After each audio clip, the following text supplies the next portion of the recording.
Hello दोस्तों, आपका स्वागत है हमारे यूट्यूब चैनल पे, जहां हम कवर करते हैं प्रतियोगी परीक्षाओं की दृष्टि से महत्वपूर्ण करंट अफेयर। तो चलिए शुरू करते हैं पहले प्रश्न के साथ। 8 मार्च 2022 को रिजर्व बैंक ऑफ इंडिया और राष्ट्रीय भुगतान निगम ने डिजिटल पेमेंट से संबंधित 2 पहल शुरू की हैं। उनके क्या नाम हैं? तो इनका नाम है UPI 123 पे और दूसरी का नाम है डीजी साथी। सबसे पहले बात कर लेते हैं UPI 123 पे के बारे में। यह जो डिजिटल पेमेंट सर्विस है, भारत में सुरक्षित डिजिटल ट्रांजैक्शन को बढ़ावा देने के लिए RBI के द्वारा इसकी शुरुआत की गई है। इसकी खास बात यह है कि UPI 123 पेमेंट जो सिस्टम है, इसकी खास बात यह है कि इसमें ना तो स्मार्टफोन की ज़रूरत होगी और ना ही इंटरनेट की ज़रूरत होगी। साधारण जो कीपैड फ़ोन होते हैं, वो फ़ोन भी उपयोग करने वाले लोग इस UPI 123 पेमेंट डिजिटल सर्विस का उपयोग करके डिजिटल ट्रांजैक्शन कर सकते हैं। बात कर लेते हैं डीजी साथी की। ये राष्ट्रीय भुगतान निगम यानी कि नेशनल पेमेंट कॉर्पोरेशन इंडिया के द्वारा शुरू किया गया है डीजी साथी। ये एक 24x7 हेल्पलाइन है। इससे संबंधित कोई भी जानकारी चाहिए तो इस हेल्पलाइन नंबर पे मिलेगी। डीजी साथी हेल्पलाइन नंबर है एक 24x7। ये 2 भाषाओं में उपलब्ध है, हिंदी और इंग्लिश में। बात कर लेते हैं RBI के बारे में। RBI इसकी स्थापना हुई थी 1 अप्रैल 1935 को। इसका राष्ट्रीयकरण हुआ था 1 जनवरी 1949 में। इसका हेडक्वार्टर है मुंबई में और वर्तमान में RBI के गवर्नर हैं Shaktikanta Das. NPCI national payment corporation of India, इसकी स्थापना हुई थी 2008 में। इसका हेडक्वार्टर भी मुंबई में है और इसके CEO हैं दिलीप अस्पी। बढ़ते हैं नेक्स्ट क्वेश्चन पर। 12 मार्च 2022 को दांडी मार्च की कौन सी वर्षगांठ मनाई गई? तो इसकी ये 92वीं वर्षगांठ मनाई गई। ब्रिटिश सरकार के द्वारा नमक के उत्पादन पर और उसके निर्यात पर भारी मात्रा में कर लगाया गया। इसी के विरोध में महात्मा गांधी सहित 78 लोगों के द्वारा पैदल यात्रा निकाली गई। अहमदाबाद के साबरमती आश्रम से समुद्र किनारे का एक गांव है जिसका नाम है दांडी, गुजरात में, वहां तक एक पैदल यात्रा निकाली गई 12 मार्च 1930 को। ये यात्रा शुरू हुई, 24 दिनों तक यह चली थी। 340 किलोमीटर तक की जो यात्रा है, 6 अप्रैल 1930 को दांडी में पहुंचकर महात्मा गांधी ने नमक कानून को तोड़ा था, इसलिए इसे दांडी मार्च के नाम से जाना जाता है और इसकी 2022 में 92वीं वर्षगांठ मनाई गई है। बढ़ते हैं नेक्स्ट क्वेश्चन पर। 5वें राष्ट्रीय सुरक्षा सलाहकार स्तरीय कोलंबो सुरक्षा सम्मेलन की 2 दिवसीय बैठक का आयोजन कहाँ पर किया गया? तो इसका आयोजन किया गया मालदीव में। भारत के राष्ट्रीय सुरक्षा सलाहकार अजीत डोभाल ने इसमें भाग लिया। ये जो कोलंबो सुरक्षा सम्मेलन है, इसकी शुरुआत 2011 में 3 देशों के द्वारा की गई थी, भारत, श्रीलंका और मालदीव के द्वारा। वर्तमान में इसमें 4 देश हैं। इसमें मॉरिशस भी इसमें स्थायी रूप से जुड़ गया है इस सम्मेलन में, और बांग्लादेश और सेशेल्स पर्यवेक्षक की भूमिका में इस सम्मेलन में भाग लेते हैं। सेशेल्स। और इसका जो अगला सम्मेलन होगा, कोलंबो सुरक्षा सम्मेलन का जो अगला सम्मेलन होगा, उसका आयोजन भारत में किया जाएगा।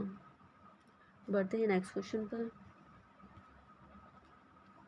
हाल ही में केंद्रीय मंत्रिमंडल ने भारत सरकार की पूर्ण स्वामित्व वाली कंपनी के रूप में राष्ट्रीय भूमि मुद्रीकरण निगम की स्थापना को मंजूरी दे दी है। यह कंपनी किस मंत्रालय के अधिकार क्षेत्र में कार्य करेगी? तो यह मंत्रालय है वित्त मंत्रालय, जिसके अधीन राष्ट्रीय भूमि मुद्रीकरण निगम कार्य करेगा। वर्तमान में वित्त मंत्री हैं निर्मला सीतारमण। बढ़ते हैं नेक्स्ट क्वेश्चन पर। वर्ष 2022 में राष्ट्रीय युवा संसद महोत्सव के कौन से संस्करण का आयोजन किया गया? तो ये इसका संस्करण था 3रा, जिसका आयोजन दिल्ली में संसद भवन के सेंट्रल हॉल में इसका आयोजन किया गया। इसकी शुरुआत 2019 में हुई थी। इसका जो उद्देश्य है राष्ट्रीय युवा संसद महोत्सव का, कि देश के जो युवा हैं 18 से 25 वर्ष के युवा, उनके विचारों को जानना और सुनना इसका उद्देश्य था। बढ़ते हैं नेक्स्ट क्वेश्चन पर। प्रधानमंत्री नरेंद्र मोदी ने राष्ट्रीय रक्षा यूनिवर्सिटी की नई बिल्डिंग का उद्घाटन किया। ये कहाँ पर स्थित है? ये जो राष्ट्रीय रक्षा यूनिवर्सिटी है गुजरात के गांधीनगर में है। इसकी स्थापना 2009 में गुजरात सरकार के द्वारा की गई थी। तब इसका नाम था रक्षा शक्ति विश्वविद्यालय। 2020 में केंद्र सरकार ने इसका अधिग्रहण कर लिया और इसका नाम रखा गया राष्ट्रीय रक्षा यूनिवर्सिटी और इसे देश के महत्व के संस्थानों में से शामिल किया गया है। प्रधानमंत्री नरेंद्र मोदी जब गुजरात गए तब उन्होंने इसकी एक नई बिल्डिंग का उद्घाटन किया। गुजरात के गांधीनगर में ही नेशनल फॉरेंसिक साइंस यूनिवर्सिटी भी है, जो देश की पहली नेशनल फॉरेंसिक साइंस यूनिवर्सिटी है। और गुजरात में ही नेशनल चिल्ड्रन यूनिवर्सिटी भी है, जो कि गांधीनगर में है। गुजरात की राजधानी गांधीनगर है। यहाँ के मुख्यमंत्री हैं भूपेंद्र भाई पटेल और यहाँ के गवर्नर हैं आचार्य देवव्रत। बढ़ते हैं नेक्स्ट क्वेश्चन पर। भारतीय महिला क्रिकेट टीम की किस गेंदबाज ने वर्ल्ड कप में 40 विकेट लेने का रिकॉर्ड बनाया है? तो यह गेंदबाज हैं झूलन गोस्वामी। अभी आईसीसी वर्ल्ड कप महिला वर्ल्ड कप का आयोजन न्यूजीलैंड में किया जा रहा है। बढ़ते हैं नेक्स्ट क्वेश्चन पर। किस राज्य में तैरते हुए सौर ऊर्जा संयंत्र की स्थापना की गई है? तो यह थूथुकुडी तमिलनाडु का एक शहर है जिसका नाम है थूथुकुडी। यहाँ पर सौर ऊर्जा संयंत्र की स्थापना की गई है। तमिलनाडु के मुख्यमंत्री हैं एम.के. स्टालिन। बढ़ते हैं नेक्स्ट क्वेश्चन पर। 11वें खेल महाकुंभ का उद्घाटन किस स्टेडियम में किया गया? तो ये स्टेडियम है गुजरात के अहमदाबाद का सरदार पटेल स्टेडियम। ये जो खेल महाकुंभ है इसकी शुरुआत 2010 में गुजरात के तत्कालीन मुख्यमंत्री नरेंद्र मोदी जी के द्वारा की गई थी और 2022 में इसके 11वें खेल महाकुंभ का उद्घाटन भी प्रधानमंत्री नरेंद्र मोदी ने ही किया है। बढ़ते हैं नेक्स्ट क्वेश्चन पर। भारत का पहला महिला स्वामित्व वाला औद्योगिक पार्क कहाँ पर खुला है? तो ये खुला है तेलंगाना की राजधानी हैदराबाद में। तेलंगाना के मुख्यमंत्री हैं के चंद्रशेखर राव और यहाँ की गवर्नर हैं तमिलसाई सुंदरराजन। तेलंगाना आंध्र प्रदेश से अलग होकर 2 जून 2014 में एक अलग राज्य बना था। बढ़ते हैं नेक्स्ट क्वेश्चन पर। आईआईटी रुड़की में made in India super computer install हुआ है। इस कंप्यूटर का क्या नाम है? तो इस सुपर कंप्यूटर का नाम है परम गंगा। ये जो सुपर कंप्यूटर है बाढ़ की चेतावनी देगा और भविष्यवाणी करेगा। कुछ समय पहले ही IIT Indian Institute of Science में भी एक सुपर कंप्यूटर इंस्टॉल किया गया है जिसका नाम है परम प्रवेग। ये सबसे पावरफुल सुपर कंप्यूटर है प्रवेग। बढ़ते हैं नेक्स्ट क्वेश्चन पर। भारत की सबसे कम उम्र की पेशेवर महिला स्काई ड्राइवर होने का रिकॉर्ड किसने अपने नाम किया है? तो ये है अनामिका शर्मा। 21 साल की अनामिका शर्मा हैं। ये प्रयागराज की रहने वाली हैं। देश की 5वीं महिला पेशेवर स्काई ड्राइवर हैं। इनके पिता भी स्काई ड्राइवर हैं और अनामिका शर्मा के पिता ही इनके कोच भी हैं। पढ़ते हैं नेक्स्ट क्वेश्चन पर। इंटरनेशनल क्रिकेट के कई नियम बदल गए हैं। यह नियम बनाने का कार्य कौन सी संस्था करती है? तो ये संस्था है मैरिलबॉर्न क्रिकेट क्लब। ये इंग्लैंड के लंदन की एक निजी क्लब है जो क्रिकेट के नियम बनाने का कार्य करता है। बढ़ते हैं नेक्स्ट क्वेश्चन पर। हाल ही में केंद्रीय गृह मंत्री अमित शाह ने त्रिपुरा राज्य में महिलाओं को सरकारी नौकरी में कितने प्रतिशत आरक्षण देने की घोषणा की है? तो ये है 33% आरक्षण। गृह मंत्री अमित शाह त्रिपुरा के दौरे पर गए थे। वहाँ उन्होंने पूर्वोत्तर की पहली फॉरेंसिक साइंस यूनिवर्सिटी के कैंपस की भी नींव रखी, जो कि पूर्वोत्तर का पहला फॉरेंसिक साइंस यूनिवर्सिटी होगी। त्रिपुरा की बात करें तो इसकी राजधानी है अगरतला। यहाँ के मुख्यमंत्री हैं विप्लव कुमार देव। बढ़ते हैं नेक्स्ट क्वेश्चन पर।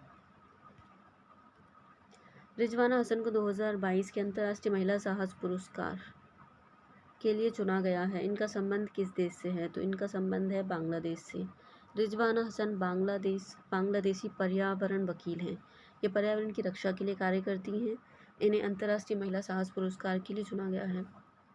विश्व की 12 महिलाओं को अंतर्राष्ट्रीय महिला साहस पुरस्कार के लिए चुना गया है। उनमें से एक है रिजवाना हसन, जो कि बांग्लादेश की हैं। रिजवाना हसन को रेमन मैग्सेसे पुरस्कार से भी सम्मानित किया जा चुका है 2012 में, जिसे रेमन मैग्सेसे पुरस्कार को एशिया का नोबेल पुरस्कार भी कहा जाता है। बढ़ते हैं नेक्स्ट क्वेश्चन पर। हंगरी देश की पहली महिला राष्ट्रपति किसे चुना गया है? तो ये है कैटलिन नोवाक, जो कि हंगरी की पहली महिला राष्ट्रपति हैं। हंगरी की बात करें तो ये एक यूरोपीय देश है, जो कि लैंडलॉक यूरोपीय देश है।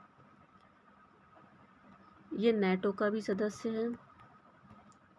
इसकी राजधानी है बुडापेस्ट और यहाँ की मुद्रा है फॉरेंट। बढ़ते हैं नेक्स्ट क्वेश्चन पर। वर्ष 2022 में विश्व किडनी दिवस कब मनाया गया? तो ये मनाया गया 10 मार्च को। विश्व किडनी दिवस वैसे तो मनाया जाता है मार्च के दूसरे गुरुवार को, सेकेंड थर्सडे को, और ये इस बार पड़ा था 10 मार्च को। बढ़ते हैं नेक्स्ट क्वेश्चन पर। तो 10 मार्च को एक और दिवस मनाया जाता है, अंतर्राष्ट्रीय महिला न्यायाधीश दिवस। महिला न्यायाधीश दिवस। और ये किडनी दिवस की थीम थी kidney health for all. Kidney health for all. बढ़ते हैं नेक्स्ट क्वेश्चन पर। किस राज्य की सरकार ने कौशल्या मातृत्व योजना की शुरुआत की है? तो यह राज्य है छत्तीसगढ़। कौशल्या मातृत्व योजना के अंतर्गत कोई भी महिला जिसकी दूसरी पुत्री होती है तो उन्हें 5,000 रुपये की सहायता राशि प्रदान की जाएगी। छत्तीसगढ़ के मुख्यमंत्री हैं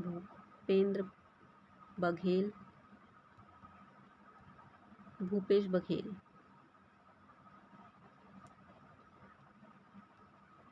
छत्तीसगढ़ में अभी एक और चीज़ न्यूज़ में है, छत्तीसगढ़ की सरकार ने 2022-23 का बजट पेश किया है। इस बजट की खास बात यह है कि जो बजट पेश करने के लिए जिस ब्रीफकेस का यूज़ किया गया है, वो जो ब्रीफकेस था गोबर के बाय प्रोडक्ट से बना था और उस पर संस्कृत में लिखा था गोमते वस्ते लक्ष्मी। बढ़ते हैं नेक्स्ट क्वेश्चन पर।